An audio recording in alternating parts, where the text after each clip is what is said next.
भगवान बने पत्थर के, पूछो कितना चोट खाए हैं। तब जाके कहीं मंदिर में आसन अपना लाए हैं। भगवान बने पत्थर के, पूछो कितना चोट खाए हैं। तब जाके कहीं मंदिर में आसन अपना लाए हैं। तब जाके कहीं मंदिर में आसन अपना लाए हैं। नमस्कार दोस्तों, मैं अखिलेश कुमार अपने YouTube चैनल भोजपुरी पढ़ाई में आपका तहे दिल से स्वागत करता हूं। दोस्तों, आज के इस वीडियो में हम लोग बात करेंगे हर्षवर्धन से संबंधित जितने भी विभाग हैं जो इम्पोर्टेंट हैं उनके बारे में हम विशेष चर्चा करेंगे। तो दोस्तों, आपको पता होगा कि पिछले वीडियो में हम लोगों ने वर्धन वंश के बारे में बात किया था और वर्धन वंश में जितनी भी जानकारियाँ हो सकती थी पिछले 3 वीडियो में हम लोगों ने ले लिया है। दोस्तों, आज की इस वीडियो में हम विशेष चर्चा करेंगे हर्षवर्धन के समय के प्रशासनिक इकाइयों के बारे में, हर्षवर्धन के समय के विभाग और उनके अधिकारी कौन कौन से होते थे और कौन उनके विभागों का नाम क्या था। इन तमाम चीज़ों के बारे में हम विशेष जानकारी लेंगे और कुछ सामान्य परिचय को भी जानेंगे। हर्षवर्धन के शासनकाल के समय के कुछ प्रचलन जो थे उनके बारे में विशेष चर्चा करेंगे। चलिए दोस्तों, वीडियो को शुरू करते हैं। दोस्तों, अगर वीडियो आपको किसी भी तरह पसंद आता है तो वीडियो को लाइक ज़रूर कीजिएगा। चलिए बात करते हैं हर्षवर्धन काल के विभाग की। तो दोस्तों, हर्षवर्धन काल के विभाग में कुछ ऐसे विभाग थे जिनके अंतर्गत हम आज सब कुछ जानने वाले हैं। तो दोस्तों, वीडियो को अंत तक देखिएगा और आपसे एक छोटी सी रिक्वेस्ट है कि दोस्तों पिछले वीडियो को अगर आपने नहीं देखा है तो ज़रूर देख लीजिएगा, ताकि वहाँ से हम लोग बेसिक चीज़ों को जाना है हर्षवर्धन के समय में और वर्धन वंश के संबंध में। और विशेष अब कुछ नहीं कहूँगा, बिल्कुल आपको हर चीज़ समझ में आएगा। चूँकि अगर आप देखते हैं पिछले वीडियो को तो आपको पता चलेगा कि हर्षवर्धन का शासनकाल कब से कब तक रहता है, क्या-क्या करता है हर्षवर्धन, उनके साथ की और सारी घटनाएँ क्या होती हैं। इन तमाम चीज़ों के बारे में पिछले वीडियो में हम लोगों ने चर्चा किया है, पिछले 3 वीडियो में चर्चा किया है। मतलब कि हमारा ये जो वीडियो आप अभी देख रहे हैं दोस्तों, ये पार्ट 4 है। पार्ट 4 वर्धन वंश के, ये वीडियो नंबर पार्ट 4 है। पिछले 3 वीडियो में हम लोगों ने वर्धन वंश के बारे में पढ़ लिया है। चलिए, हर्षवर्धन काल के विभाग में जितने भी शब्द आते हैं उन शब्दों को मैं परिभाषित करूंगा और इसमें हम जानेंगे कि हर्षवर्धन के समय के जो प्रचलन में क्या क्या, कौन कौन से विभाग क्या कहा जाता था, कौन कौन से विभाग को क्या कहा जाता था। इन सभी चीज़ों के बारे में हम विशेष जानकारी लेंगे। दोस्तों, परीक्षाओं के दृष्टिकोण से भी ये बहुत महत्वपूर्ण स्थान रखता है और हो सकता है कि इसमें से कई प्रश्न भी ऐसे हैं जो कि इसमें से दोहराए भी जाते हैं और पूछे भी जाते हैं। जैसे आपसे पूछ लिया जाएगा कि बताइए चार्टभट्ट किसे कहा जाता था, चार्टभट्ट वर्धन वंश में किसे कहा जाता था। तो दोस्तों, आप अगर जानेंगे तभी इसको बता सकते हैं, नहीं जानेंगे तो नहीं बता सकते हैं। ठीक है दोस्तों, तो चलिए शुरू करते हैं। पहला है कि चार्टभट्ट, चार्टभट्ट किसको किसको कहा जाता था। तो दोस्तों, उस समय में हर्षवर्धन काल के समय में जो वैतनिक और अवैतनिक शासक होते थे, जो सेना होते थे, जो या तो वेतन लिया करते थे या फिर बिना वेतन के भी अपनी ड्यूटी करते थे, मतलब सेना थे, सैनिक थे, उनको कहा जाता था चार्टभट्ट। उनको क्या कहा जाता था? चार्टभट्ट। लेकिन सामान्य जो अधिकारी होते थे, जैसे पुलिसकर्मी होते थे, उनको चाट और भाट कहा जाता था। ये प्रचलन दोस्तों गुप्त काल में भी था, हर्षवर्धन काल के समय में भी था। तो ये चाटभट किसको कहा जाता था? जो अधिकारी, जो सेना, जो सैनिक वैतनिक और अवैतनिक दोनों होते थे, उनको चाटभट कहा जाता था। ठीक है। उसके बाद बलाधिकृत, बलाधिकृत किसको कहा जाता था? बलाधिकृत सेनापति को कहा जाता था। जो सेना का अध्यक्ष, मुख्य अध्यक्ष होता था, उसको बलाधिकृत कहा जाता था। हालांकि कहीं कहीं इसका वर्णन मिलता है बलाधिकृत का जो परिभाषा मिलता है दोस्तों, ये कहीं कहीं ये भी मिलता है कि जो पैदल सेना होता था उसको बलाधिकृत कहा जाता था। ठीक है दोस्तों। उसके बाद महत्तर। दोस्तों महत्तर कौन होता था? तो चूंकि दोस्तों हम जानते हैं कि गुप्त काल में भी हम लोगों ने प्रशासनिक इकाइयों के बारे में चर्चा किया था। महत्तर भी उसी में से एक वो होता था जो ग्राम के प्रमुख के अतिरिक्त जो अन्य अधिकारी होते थे उसको महत्तर कहा जाता था। ठीक है। वैसे अगर हम प्रशासनिक इकाइयों की दोस्तों बात करें तो गुप्त काल में भी प्रशासनिक इकाइयाँ थी, हर्षवर्धन काल में भी प्रशासनिक इकाइयाँ थी। तो महत्तर जो होता था वो ग्राम के जितने भी ग्राम के जो प्रमुख अधिकारी होते थे उसके अतिरिक्त के जो अन्य अधिकारी होते थे जो गांव के मामलों को संभालते थे, गांव के मामलों का देख रेख करते थे, उसको महत्तर कहा जाता था। ठीक है, महत्तर। उसके बाद ग्रामिक, जो ग्राम का प्रधान होता था उसको ग्रामिक कहा जाता था। ठीक है दोस्तों, जो गांव का प्रधान होता था उसको ग्रामिक कहा जाता था और इसके अतिरिक्त जितने भी अधिकारी होते थे उसको महत्तर कहा जाता था। अब आपको क्लियर हो गई होगी। चलिए उसके बाद कर्णिक। कर्णिक किसे कहा जाता था? तो कर्णिक दोस्तों ये देखिए, और दोस्तों सबसे पहले हम बता दें कि महत्तर का जो प्रशासनिक इकाई है महत्तर ग्रामिक, तो ग्रामिक कौन होता था? जो ग्राम का प्रधान होता था वो ग्रामिक होता था। ठीक है। और इसकी प्रशासनिक इकाइयों की बात करें तो सबसे बड़ी प्रशासनिक इकाई जो होती थी हर्षवर्धन काल में या गुप्त काल में भी होती थी तो वो देश होती थी, जिसको हम, जिसके प्रधान को, जिसके मुख्य अधिकारी को हम, जिसके शासक को हम गोपना कहते थे। ठीक है। उसी तरह उसके नीचे की जो प्रशासनिक इकाई होती थी वो भुक्ति होती थी। और इसकी तुलना हम किससे कर सकते हैं? जैसे कि राज्य हुआ, हम अभी राज्य कहते हैं, पहले इसको प्रशासनिक इकाई के अंतर्गत भुक्ति कहा जाता था। और भुक्ति का जो प्रमुख होता था, भुक्ति का जो प्रमुख शासक होता था उसको स्थायी या राजकीय कहा जाता था, सॉरी स्थानीय, स्थानीय कहा जाता था, स्थानीय कहा जाता था या राष्ट्रीय कहा जाता था। इन तमाम चीज़ों के बारे में हम लोगों ने पिछले वीडियो में भी जाना है जिसमें गुप्त वंशों के बारे में हम लोगों ने चर्चा किया था। आगे बढ़ते हैं। कर्णिक। कर्णिक किसे कहा जाता था दोस्तों? तो कर्णिक उसको कहा जाता था जो सामान्य कोटि के लिपिक होता था, जो सामान्य कोटि के लिपिक होता था उसको कर्णिक कहा जाता था। ठीक है दोस्तों। उसके बाद बृहदेश्वर। बृहदेश्वर कौन होता था? जो अश्व सेनापति होता था, अश्व का प्रधान होता था, अश्व का सेनाध्यक्ष होता था, उसको बोला जाता था बृहदेश्वर। ठीक है, उस विभाग को बृहदेश्वर बोला जाता था। उसके बाद भोगपति या भोगिक। भोगपति या भोगिक कौन होता था दोस्तों? तो भोगपति वो होता था जो कर वसूला करता था, जो टैक्स या कर वसूला करता था उसको भोगपति या भोगिक कहा जाता था। ठीक है।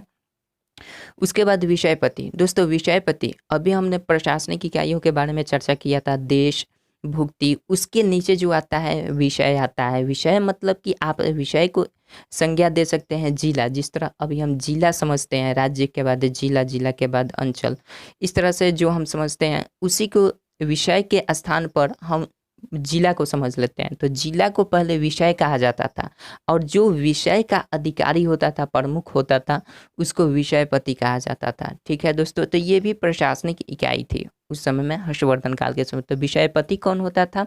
जो विषय का प्रधान होता था, विषय का मुख्य शासक होता था, विषय का मुख्य अधिकारी होता था, उसको विषयपति कहा जाता था। ठीक है। उसके बाद महासंधि विग्रहाधिकृत।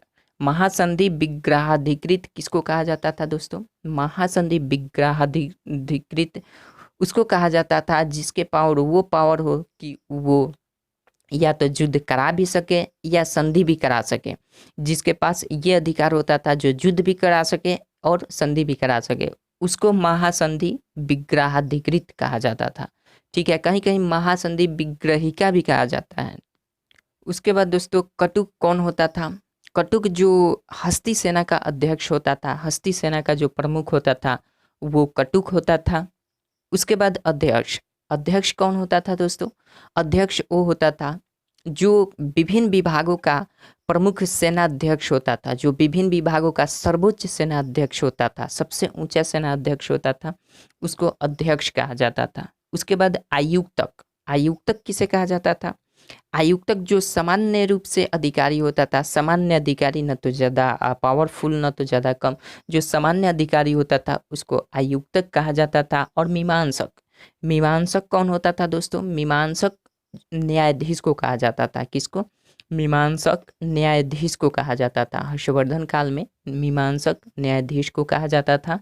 उसके बाद राजस्थानीय, दोस्तों अभी हमने बताया राजस्थानीय किसको कहा जाता था, तो राजस्थानीय जो भुक्ति का प्रधान होता था, भुक्ति का शासक होता था, वो राजस्थानीय या राष्ट्रीय कहा जाता था या ऊपरी भी कहा जाता था।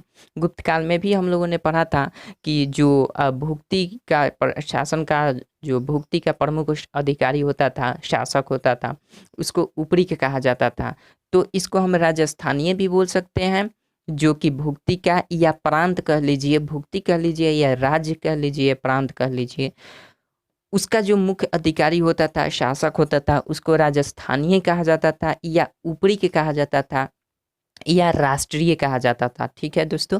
उसके बाद महाप्रतिहार, महाप्रतिहार कौन होता था? जो राजप्रसाद का रक्षक होता था। राजप्रसाद मतलब कि राजभवन का या फिर राजा के महल का जो रक्षक होता था, उसको महाप्रतिहार कहा जाता था। ठीक है, महाप्रतिहार, ध्यान रखिएगा। उसके बाद महाबलाधिकृत, दोस्तों महाबलाधिकृत कहिए या बलाधिकृत कहिए, तो महाबलाधिकृत और बलाधिकृत का कहीं कहीं संज्ञा आपको मिलता है कि पैदल सेना को महाबलाधिकृत कहा जाता था या पैदल सेना को बलाधिकृत कहा जाता था। एक यहाँ है, एक यहाँ है। तो कहीं कहीं ये भी बताया जाता है कि सेनापतियों का सर्वोच्च जो अधिकारी होता था वो महाबलाधिकृत कहा जाता था। ठीक है, तो कहीं ना कहीं दोस्तों कहीं मिलता है कि पैदल सेना को महाबलाधिकृत कहिए या बलाधिकृत कहिए, दोनों को कहीं कहीं एक समझा जाता था, समझा जाता है कहीं कहीं किसी किसी बुक में। और आप देखेंगे, आप रीडिंग करेंगे तो आपको पता चलेगा। उसके बाद दोस्तों महाराज या महासामंत किसको कहा जाता था? महाराज या महासामंत किसको कहा जाता था? तो दोस्तों देखिए, जो हर्षवर्धन के समय के जो हर्षवर्धन के अधीनस्थ कार्यकारी अधिकारी होते थे, उन्हीं को हम महाराज या महासामंत कहा जाता था। जो हर्षवर्धन के अधीनस्थ अधिकारी होते थे उसको महाराज या महासामंत कहा जाता था। ठीक है। उसके बाद सचिव या अमात्य, सचिव या अमात्य किसको कहा जाता था? तो दोस्तों सचिव और अमात्य उसको कहा जाता था जो हर्षवर्धन के मंत्री परिषद में मंत्री होते थे। हर्षवर्धन के मंत्री परिषद में जो मंत्री होते थे उनको सचिव या अमात्य कहा जाता था। क्या? हर्षवर्धन के मंत्री परिषद में जो मंत्री होते थे उसको सचिव या अमात्य कहा जाता था। ठीक है। उसके बाद महामोक्ष परिषद, दोस्तों हर्षवर्धन के शासनकाल के समय में प्रयाग में प्रत्येक 5 वर्ष पर एक समारोह का आयोजन होता था जिसको हम महामोक्ष परिषद के नाम से जानते हैं। ठीक है। प्रयाग में प्रत्येक 5 वर्ष पर हर्षवर्धन के शासनकाल के समय में एक समारोह का आयोजन होता था। उसी समारोह के आयोजन को हम महामोक्ष परिषद के नाम से जानते हैं, महामोक्ष परिषद को जानते हैं। ठीक है दोस्तों, तो इन सारे विभागों को आपको ध्यान में रखना है और आगे फिर हम जान लेते हैं सामान्य परिचय के बारे में। चलिए देखते हैं दोस्तों इसमें। और सामान्य परिचय में मतलब कि वर्धन वंश से संबंधित या वर्धन वंश से जितने भी इम्पोर्टेंट तथ्य हैं उसके बारे में हम विशेष चर्चा करेंगे इन सामान्य परिचय में। चलिए जानते हैं। पहले बाणभट्ट, दिवाकर, म्यूर, 3 नाम आते हैं दोस्तों। अगर कहीं भी किसी भी पेपर में 3 नामों से अगर आपको बिलोंग्स आप करते हैं, आपको मिल जाता है, तो आप इनसे संबंध जोड़ना सीखिए। आप इसका संबंध किससे जोड़ेंगे? वर्धन वंश में बाणभट्ट, बाणभट्ट की एक रचना है कादम्बरी, बाणभट्ट की ये रचना है कादम्बरी, या बाणभट्ट की हर्षचरित भी है। तो हर्षचरित तो वैसे बहुत इम्पोर्टेंट है, लेकिन आप याद रखिएगा बाणभट्ट की एक कादम्बरी है, हर्षचरित है, बाणभट्ट ने इसकी रचना की थी। और ये इम्पोर्टेंट इसलिए सामान्य परिचय में इसको इसलिए रखा हूँ ताकि आपको ये संबंध स्थापित करना है कि हर्षचरित जो था इसके राज दरबार में विभिन्न कवि रहा करते थे। अनेक कवियों में से बाणभट्ट का नाम आता है, दिवाकर का नाम आता है, म्यूर का नाम आता है। तो बाणभट्ट की रचना कौन सी है? एक हर्षचरित है और एक कादम्बरी है। दिवाकर मित्र भी इसके राज दरबार में रहा करता था। ये दिवाकर मित्र भी कहीं कहा जाता है, कहीं दिवाकर भी लिखा रहता है। तो दोस्तों इसके संबंध में, दिवाकर के संबंध में ये भी आता है बात हर्षचरित में। चूंकि हर्षवर्धन जो था दोस्तों वो शैव उपासक था, मतलब कि शिव जी का भक्त था, परम भक्त था शिव का। लेकिन ये कहा जाता है कि दिवाकर मित्र किसी बौद्ध भिक्षु के कारण, उसके प्रभाव से ये अपने धर्म को परिवर्तित कर देता है, मतलब कि बौद्ध धर्म को अपना लेता है। चूंकि दिवाकर मित्र जो था वो बौद्ध धर्म से बिलोंग्स करता था, या दिवाकर जो था बौद्ध धर्म से बिलोंग्स करता था, और इसके प्रभाव में आकर हर्षवर्धन क्या करता है, अपना शैव धर्म को खत्म करके वो बौद्ध धर्म को अपना लेता है। और बौद्ध धर्म किसको, बौद्ध धर्म भी दो प्रकार के, दो संप्रदायों में बढ़ चुका था। तो बौद्ध धर्म के दो संप्रदाय महायान और हीनयान। तो ये महायान संप्रदाय को अपना लिया था, पूर्ण रूप से बौद्ध हो गया था। लेकिन कहीं कहीं ये भी वर्णन मिलता है कि ह्वेनसांग के साथ जब इसका मिलन होता है, उसके बाद से ह्वेनसांग के प्रभाव में आकर ये अपने धर्म को परिवर्तित कर देता है। लेकिन आखिर हमारे जितने भी राइटर हैं, हमारे इतिहासकार हैं, उनके मत में एकमत नहीं है। मतलब कि अलग अलग इसने सभी इतिहासकारों ने या अलग अलग प्रकाशन के पुस्तकों ने अलग अलग जानकारी दी है। तो इससे कोई बात नहीं है, बस हमें ये जानना जरूरी है कि क्या वो दिवाकर मित्र के प्रभाव में आकर ये अपने धर्म को परिवर्तित करते हैं, या फिर ह्वेनसांग के साथ मित्रता, ह्वेनसांग से मिलने के बाद ये धर्म परिवर्तन करते हैं। इसके बारे में आपको ये दोनों तथ्य आपको जानना जरूरी है। उसके बाद म्यूर, ये भी कवि रहते हैं जो कि हर्षवर्धन के राज दरबार में रहा करते थे। तो म्यूर भी आता है। म्यूर ने एक रचना की है, म्यूर की एक रचना है सूर्य शतक। कौन सी? सूर्य शतक म्यूर की रचना है। और म्यूर के सूर्य शतक में क्या मिलता है, एक 100 श्लोकों का वर्णन मिलता है, 100 श्लोकों का संग्रह मिलता है। इसकी जो रचना है सूर्य शतक, कौन सी है? सूर्य शतक, याद रखिएगा, सूर्य शतक इसकी रचना है म्यूर की। बाणभट्ट की कादम्बरी हर्षचरित रचना है, ठीक है। उसके बाद आगे बढ़ते हैं दोस्तों। ये सब नाम से अगर आप कहीं भी वाकिफ होते हैं, कहीं भी आपको देखने को मिलता है, तो आपके दिमाग में, आपके जहन में ये बात होनी चाहिए कि इसका संबंध हम कैसे जोड़ें। तो आप वर्धन वंश में सीधे आ जाइए, और वर्धन वंश में हर्षवर्धन के साथ इसका संबंध रहता है। चूँकि ये कवि रहते हैं, तो हर्षवर्धन के शासनकाल के समय के ये प्रसिद्ध कवि इनके राज दरबार में रहा करते थे, ठीक है दोस्तों। आगे बढ़ते हैं। सिंहनाद, सिंहनाद नाम मिलता है दोस्तों, आपको संबंध सिंहनाद से ये जोड़ना है। सिंहनाद कौन था? सिंहनाद वो था जिसने हर्षवर्धन को अपनी सत्ता को संभालने से जब हिचकिचा रहा था हर्षवर्धन, तब इसी ने प्रेरित किया था, सिंहनाद ने। ये एक तरह से यूँ कह सकते हैं कि हर्षवर्धन का मुख्य सेनापति था, मतलब मुख्य सेनापति इसी ने हर्षवर्धन को प्रेरित किया, तब जाकर हर्षवर्धन ने अपनी सत्ता को संभाला। चूँकि हर्षवर्धन बहुत प्रभावित हो चुका था, बहुत ही अपने पथ से भटक चुका था, चूँकि वो शासन को संभालना नहीं चाहता था पिता की मृत्यु और भाई की मृत्यु से। तो सिंहनाद ने ही प्रेरित किया था, ये मुख्य सेनापति था, ठीक है, हर्षवर्धन का। अवंती, अवंती कौन था दोस्तों? अवंती का संबंध आप सीधे जोड़िए किससे? अवंती का संबंध सीधे आप उससे, इसके पास वो अधिकार था जो ये या तो युद्ध करा भी सकता था और ये युद्ध को रुकवा भी सकता था, ठीक है दोस्तों। तो अवंती वो अधिकारी था हर्षवर्धन के शासनकाल के समय में जो या तो ये युद्ध को करा सकता था या युद्ध रुकवा भी सकता था, इसके पास ये अधिकार था। उसके बाद कंतक, कंतक का संबंध किससे था? तो कंतक का संबंध सीधे अश्वरोही से था, मतलब अश्व का सेनापति था।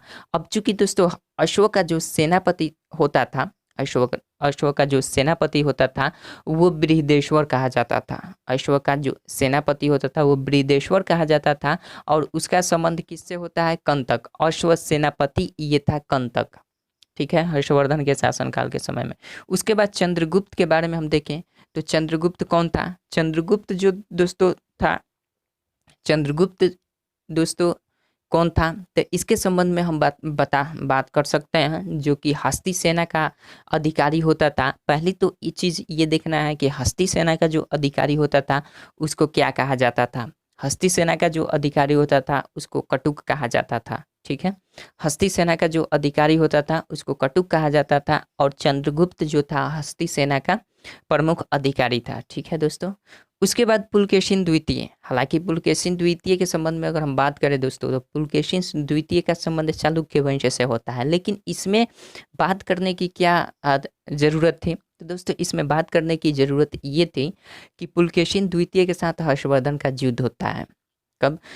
पुलकेशिन द्वितीय के साथ हर्षवर्धन का युद्ध होता है, और इस युद्ध में पुलकेशिन द्वितीय ने हर्षवर्धन को पराजित कर दिया था। पुलकेशिन द्वितीय ने हर्षवर्धन को पराजित कर दिया था, और ये पहली पराजय थी हर्षवर्धन की, ये पहली पराजय थी। इसके बाद से हर्षवर्धन फिर चला जाता है पूर्वी अभियान को, भारत में पूर्वी अभियान के लिए चला जाता है। तो ये पहली बार किसी शासक से अगर हर्षवर्धन हारा तो वो पुलकेशिन द्वितीय से हारा, ठीक है। आगे बढ़ते हैं। ह्वेनसांग दोस्तों बहुत ही इंपॉर्टेंट। ह्वेनसांग, ये प्रश्न बहुत बनता है कि ह्वेनसांग किसके शासनकाल में भारत में आया था। ह्वेनसांग किसके शासनकाल में भारत में आया था? तो वो नाम आता है हर्षवर्धन का। आपको पता भी होगा, आप रट लिए होंगे, बहुत ज़्यादातर ये प्रश्न प्रचलित है, किसी भी कंपटीशन एग्जाम में बहुत ज़्यादा दोहराया जाता है, खासकर तो आर्मी के कंपटीशन एग्जाम में ज़्यादातर इन प्रश्नों को दोहराया जाता है। तो ह्वेनसांग कौन था? हर्षवर्धन के शासनकाल में आया था। ये एक चीनी यात्री था जो कि लगभग 629 ईस्वी में भारत में आया था, और भारत में सबसे पहले आकर किस राज्य में रहा था, किस प्रांत में आकर सबसे पहले अपनी पैर रखा था, मतलब कि आगमन हुआ था इसका? तो वो कपिशा नाम का एक भारत का राज्य हुआ करता था, तो वहीं पे सबसे पहले इसका आगमन होता है ह्वेनसांग का। ये चीनी यात्री था, और ये लगभग कपिशा में 15 वर्षों तक रहता है। 15 वर्षों के रहने के पश्चात ये पुनः चीनी को लौट जाता है, मतलब अपने चीन में चला जाता है, अपने देश स्वदेश को लौट जाता है। और इस स्थिति में यहाँ भारत में इसलिए ह्वेनसांग आया था ताकि यहाँ से ज्ञान अर्जन कर सकते हैं। चूँकि यहाँ पे बिहार में हमारा, भारत में चूँकि नालंदा विश्वविद्यालय था, और उस समय में नालंदा विश्वविद्यालय प्रमुख शिक्षा का केंद्र हुआ करता था। तो इसका ह्वेनसांग के आने का मकसद यही था कि यहाँ से ज्ञान का अर्जन करें और बौद्ध धर्म का प्रचार करें। यहाँ से बौद्ध साहित्यों को भी ले गया था, बौद्ध ग्रंथों को वो बहुत ले गया था। तो उसी में से अगर हम बात करें तो नालंदा विश्वविद्यालय के, और उस समय में जब नालंदा विश्वविद्यालय में ये पढ़ने के लिए आया था ह्वेनसांग, उस समय में नालंदा विश्वविद्यालय के कुलपति आचार्य जो थे वो शीलभद्र थे। ये चीज़ बहुत ही इम्पोर्टेंट है, ये पॉइंट आपको याद रखना है। कब? जब ह्वेनसांग भारत में आया था तो उस समय में जो नालंदा विश्वविद्यालय के कुलपति आचार्य थे वो कौन थे? शीलभद्र थे, ठीक है दोस्तों। उसके बाद बौद्ध धर्म के ये प्रचार प्रसार करने के लिए तो आया था, यहाँ से बौद्ध धर्म की बहुत सारी ग्रंथ को भी ले गया। यात्रियों में इसको राजकुमार कहा जाता है। किसको? ह्वेनसांग को यात्रियों में राजकुमार कहा जाता है, नीति का पंडित कहा जाता है। उसके बाद वर्तमान शाक्य मुनि के नाम से भी जाना जाता है। किसको? ह्वेनसांग को, ठीक है दोस्तों। जब यहाँ से ये गया, ह्वेनसांग जब भारत से गया तो वो लगभग 657 पुस्तकें ले गया यहाँ से 657 ग्रंथ को भारत से वापस ले गया, ठीक है दोस्तों। तो ह्वेनसांग के बारे में आपको इतनी जानकारी जरूर रखना है। 629 ईस्वी में भारत में आया था। 629 ईस्वी तो मैंने नहीं लिखा है, लेकिन आप याद रखिएगा। 629 ईस्वी में भारत में आया था, 15 वर्षों तक कपिसा में रहकर पुनः भारत से वापस अपने स्वदेश को लौट गया, और लौटा कब? 645 ईस्वी में भारत से वापस लौट गया। लौटते वक्त 657 ग्रंथों को अपने साथ ले गया। बौद्ध धर्म का शिक्षा नालंदा विश्वविद्यालय में की, और नालंदा विश्वविद्यालय के उस समय में आचार्य कौन थे? शीलभद्र थे, ठीक है दोस्तों। अब हर्षवर्धन के बारे में कुछ और जान लें। हर्षवर्धन में दोस्तों ये 60,000 हाथी थे। हर्षवर्धन के शासनकाल में हर्षवर्धन के पास 60,000 हाथी थे, और उसके पास कम से कम 1 लाख अश्वारोही थे। मतलब अश्वारोही सेना थे। ठीक है दोस्तों, 60,000 हाथी, 1 लाख कम से कम अश्वारोही थे। और ये भी बताया जाता है कि जो हर्षवर्धन था प्रतिदिन 1,000 बौद्ध भिक्षुओं और 500 ब्राह्मणों को भोजन कराता था। प्रतिदिन प्रतिदिन 1,000 बौद्ध भिक्षु और 500 ब्राह्मणों को ये भोजन कराता था हर्षवर्धन। ठीक है दोस्तों, हर्षवर्धन यही हर्षवर्धन है जो कि ये भी बताया जाता है कि हर्षवर्धन जो था प्रत्येक 4 वर्षों पर प्रयाग में जाकर अपनी सारी संपत्ति को दान में दे दिया करता था। यही हर्षवर्धन जो था जो अपने प्रत्येक 4 वर्ष पर अपनी सारी संपत्ति प्रयाग में जाकर दान में दे दिया करता था। तो दोस्तों इन सारे तथ्यों को आपको याद रखना होगा और ये बहुत ही इम्पोर्टेंट है। आपको शायद अगर ईमानदारी से आप पढ़ते हैं तो आपको लगता होगा कि ये वास्तव में इम्पोर्टेंट है, अगर ईमानदारी से नहीं पढ़ते हैं तो आप समझें। चलिए दोस्तों, आज के इस वीडियो में बस इतना ही। अब हर्षवर्धन के बारे में जितनी भी जानकारियाँ थी मैंने ये 4 वीडियो में सब जानकारियों को दे दिया हूँ। मैंने पूरा प्रयास किया है ताकि आपको कहीं से भी दिक्कत ना हो, किसी भी कंपटीशन एग्ज़ाम में बैठें तो आपको कहीं भी दिक्कत ना हो। तो चलिए दोस्तों, आज की इस वीडियो में बस इतना ही। इस वीडियो को अंत तक देखने के लिए आपका बहुत बहुत धन्यवाद। थैंक यू दोस्तों। वीडियो किसी भी तरह आपको प्रभावित करे या फिर ये वीडियो आपको अच्छा लगे तो लाइक कीजिए, अच्छा नहीं लगे तो डिसलाइक ज़रूर कीजिए और साथ ही साथ अपने दोस्तों में ज़रूर शेयर कीजिए मेरी मदद के लिए बस। थैंक यू दोस्तों।